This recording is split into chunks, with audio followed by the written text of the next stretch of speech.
We don't do that much in specifically growth other than we set it up. And part of it is we just ran out of room. There is a book to be written about growth.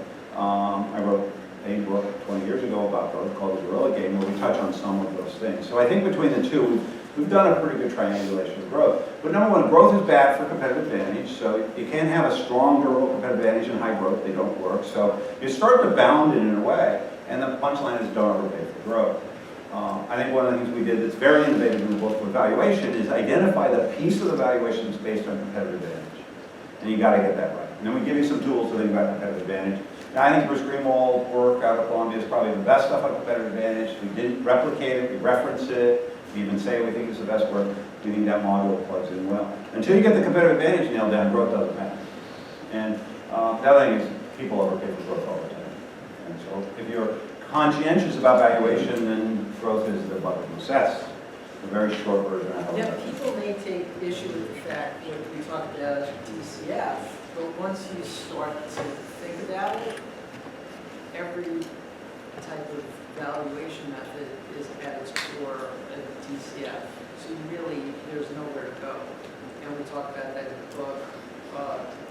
You have a box that says, but I don't do that. So I don't use a DCF. Well, whether you're willing to admit it or not, you are.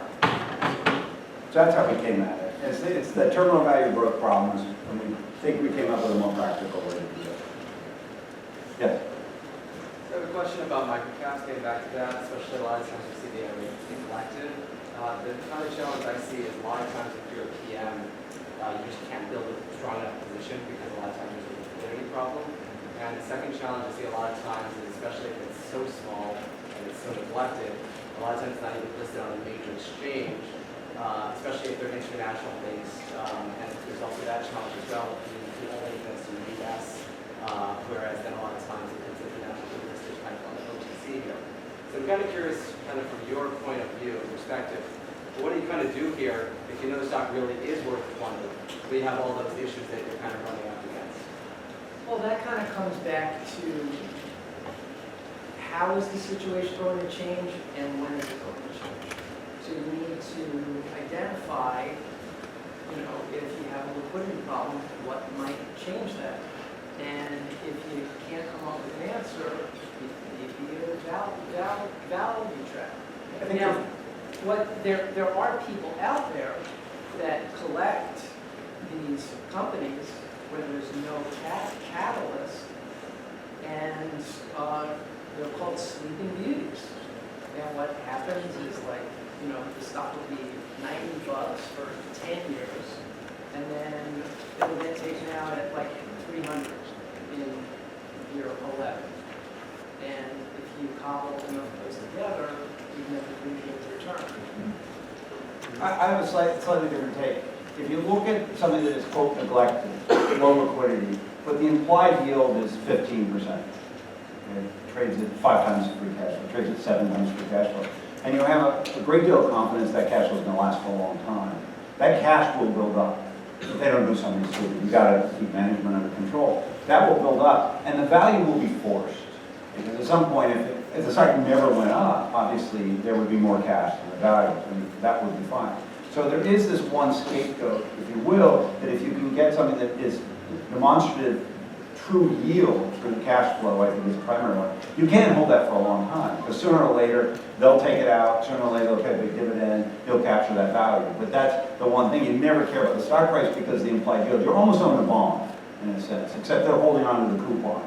And at some point, they're going to have to release that coupon in one way. So that would be the one thing I would look for. If you could buy a bond without them paying for the cash. But they can't, destroy the cash. That would be the one problem. So that would be the one way I'd look at it separately. In that case, in a sense, you almost don't care if the market ever gets it, because the value will show up in one way or some other way. Yeah, Phil. Paul, do you think We've got hours to go. this concept of a range of valuations is very, I think, crucial, and I love it, really. Thank you. I'm sorry. Could you say that louder? I'm sorry. I took valuation with Aswad Komodo at Stern, and the last day of class, after all the exams were over, he said, I want you all to remember, if you have a choice between all the models we built and all the analysis we've done or luck, take luck. And my question for you is, in doing this analysis, which is really the core of the pitch, is getting the valuation right. Do you think that ETFs and algorithmic trading and all the microprocessor power that's going into the market, the D.E. Shaws, and all these people that are out there, Renaissance, do you think that's making that range wider or narrower for actors? Do you think it's getting harder to value securities because of this? This is our second favorite topic we talk every day about. I will give you my point of view, very briefly. ETFs and indexes, been around a long time, price takers. They do not set price, and oh, by the way, they trade at the close. So they distort the market at the end of the day, but they're price takers, they're not setting price. We've got traditional quants, which have been really arbitrage machines, either time arbitrage, market arbitrages, they see the ebbs and flows, you can do differential trading. IBM is a micro trade, it dips down, but historically it trades this versus somebody else, they trade that. That's all the quants are doing. Fabulous job. They are really a micro function of the market. And we've not had anything kind of in between the two. And so the fundamental investor is the price setter. Theory. The thing you want to the part I don't get yet is machine learning and that neural nets, the idea that they may start to set price. Now we're back, ironically, to the microcap, because they've got to set price and not worry about what the market's going to do. They're just going to buy value, and then value will eke out over time. That's the wild card in all of this. And you ask a slightly different question, is that driving the range? I don't think that's driving the range. It might drive the range in terms of volatility, although vol's at an all-time low. So that would be a counterfactual to that. But I don't think it's changing the fundamental value of the range at all. If you came at the question slightly differently, you say, given the economic uncertainty has increased, I'm not sure accept the premise, hasn't that increased the volatility of value? Because now it's an interconnected world, 07 shows us, blah, blah, blah, blah, blah. I think that I worry about more because of the black swans seem more frequent, they seem more impactful, they seem to be interconnected, correlations are high on economic value. I worry a bit more that from a range perspective than I necessarily microstructure the market. And that's what Paul was exactly going to say, so we don't need him to do it. Yeah, second row. Hi, so my question about intrinsic value and whether the way Warren Buffett kind of values intrinsic value. So let's say you find a company that you know will do well for 40 years, maybe Coca-Cola, maybe 30 years ago. Do you guys value that differently than maybe portfolio managers or analysts that have to value companies that say 20 to 2 years? So kind of like intrinsic value of short term versus like long term. Yeah, again, we're neither, you're not going to get us to go down the path of short versus long. I think it's a mythology. I think it's a construct of people's minds. I don't think it's all one, continuum. I have trouble with Buffett being an example of anything. Number one, he doesn't have a lot of transparency. We've got a lot of mythology around it. But do keep in mind that sometimes Buffett buys cash flow. You know, what is the job of every CEO at the end of the year? Send the cash back. Why? He doesn't trust their capital allocation. And historically, what he's been able to do is allocate that better than any manager. Now, as he's gotten bigger, that's a little bit harder. He's given a little bit more power. But the hardest argument you have with Buffett is to keep the cash. I'm going to invest in the business. You really have to convince him that return's going to be there. So when people say, oh, he's a long-term holder, number one, part of the long-term holder is the mythology, so you'll sell him his company at 6, 7 times free cash flow because it's going to be a safe place to be. That's that part. That's a marketing piece. The other thing is that he'll starve companies if they don't have a good return on capital. He'll just take the cash out. So the story generally is he buys things at 10 times free cash flow, and he has a lot of confidence in the duration of those cash flows. So he's got 10% cash coming in. If there's growth, it brings that cost of cash down, and then he reinvests it in a high return. So I don't think there's a comparison between Buffett and anybody else. Anybody else can do that.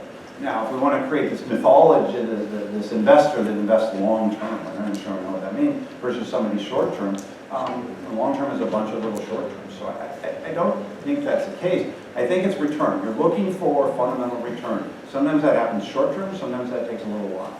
But you're looking for the ultimate economic return of the underlying asset. The price you pay is the premium or discount to that value. And that's what you're going to get. And that's what investing is now. And I think the punchline from the book is that if you're pitching to a portfolio manager that has a short-term view, you pitch something with a short-term view. If you're pitching a stock and the portfolio manager has a long-term view, you pitch it with a long-term view. There were certain areas of the book that we would not touch.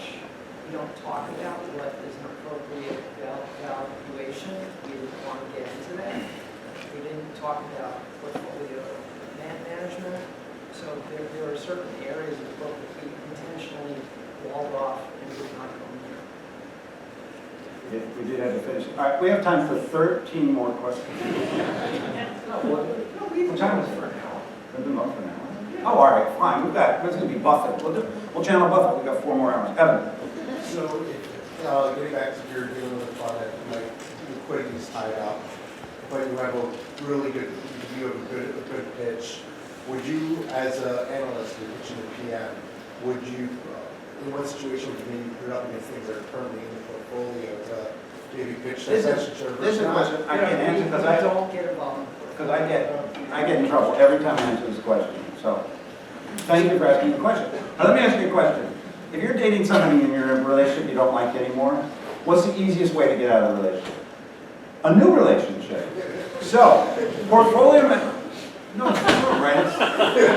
It's a lot easier. So, if you have a better idea, you go pitch that against something in the portfolio so that they don't think that shiny thing is as much fun as this shiny thing, and you swap it out. That's the easiest way to get a portfolio manager to sell something in their portfolio. Bring them something better. If you have something you think is better, point to the least attractive item in the portfolio and say, sell that by this. And if you're convincing, that will happen. All right, let's take one more. One more. If we have one more. Yes, in back. In theory, if you're talking with all of these young people in here who have never really seen a bear market, I'm sorry, what's a including bear market? 2009, what do you have as a comment regarding, let's say, Templeton in 4 phases? Or if you choose, you can use somebody in 3 phases of a bull market? Well, We they was actually, not- they have seen a bear market because there's so little stuff to choose. It's like 2009 was not a bear market, it was an up. So, I think they've outlawed bear markets, and we felt we didn't have to touch on it. No, I'll channel Paul. Pardon? Yeah, bear market, there's nothing to We're buy. in a bear market. There's nothing to buy. We decided we're writing a different book. We're not going to talk about portfolio management, we're not going to talk about cycles, we're not going to talk about top down, we're not talking about macro. We're really talking about the microstructure of the pitch. So I could put a gun to my head and I'd say pull the trigger. I don't know, are we in a bull market, bear market? I don't know. After the fact, call me, I'll tell you exactly. But right now, I don't know. But for the analyst pitching a stock, it doesn't matter because they just have to get an idea adopted in the portfolio. It doesn't make a difference if it's a bull market, a bear market. And again, we stayed far away from that. We do not want to touch that. I was just looking at the Elliott, if you know who Ralph Elliott is, or the Templeton, yeah, and you Elliott. obviously know who he is. Didn't- And those phases they went through in the good days, as opposed to the bad days. You can always handle the bad days, it's called management. The good days is the story. All right, I think with that we'll stop. Thank you very much.